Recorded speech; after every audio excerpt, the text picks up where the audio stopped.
خانہ عہد نامہ میں سے ایوب نبی کی کتاب، اس کا 10واں باب۔ میری روح میری زندگی سے بیزار ہے، میں اپنا شکوہ خوب دل کھول کر کروں گا، میں اپنے دل کی تلخی میں بولوں گا، میں خدا سے کہوں گا مجھے ملزم نہ ٹھہرا، مجھے بتا کہ تو مجھ سے کیوں جھگڑتا ہے؟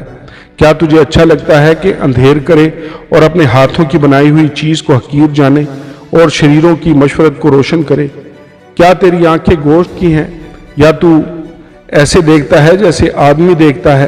کیا تیرے دن آدمی کے دن کی طرح اور تیرے سال انسان کے ایام کی مانند ہیں کہ تو میری بدکاری کو پوچھتا اور میرا گناہ ڈھونڈتا ہے؟ گو تجھے معلوم ہے کہ میں شریر نہیں ہوں اور کوئی نہیں جو تیرے ہاتھ سے چھڑا سکے۔ تیرے ہی ہاتھوں نے مجھے بنایا اور سراسر جوڑ کر کامل کیا، پھر بھی تو مجھے ہلاک کرتا ہے۔ یاد کر کہ تو نے گندی ہوئی مٹی کی طرح مجھے بنایا، اور کیا تو مجھے پھر خاک میں ملائے گا؟ کیا تو نے مجھے دودھ کی طرح نہیں انڈیلا اور پنیر کی طرح نہیں جمایا؟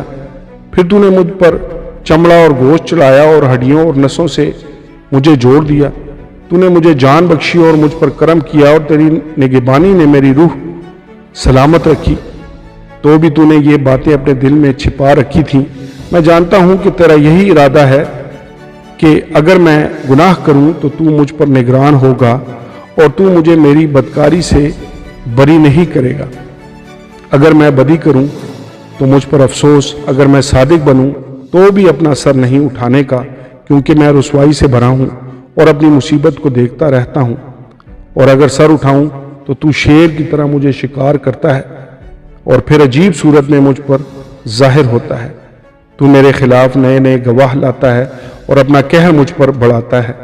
نئی نئی فوجیں مجھ پر چڑھ آتی ہیں، پس تو نے مجھے رحم سے نکالا ہی کیوں؟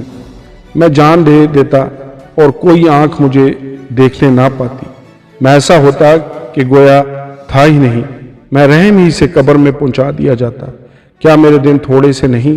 باز آ اور مجھے چھوڑ دے تاکہ میں کچھ راحت پاؤں، اس سے پہلے کہ میں وہاں جاؤں جہاں سے پھر نہ لوٹوں گا، یعنی تاریکی اور موت اور سایہ کی سرزمین کو، گہری تاریکی کی سرزمین جو خود تاریکی ہی ہے، موت کے سایہ کی سرزمین جو بے ترتیب ہے، اور جہاں روشنی بھی ایسی ہے جیسی تاریکی۔ آمین اور آمین۔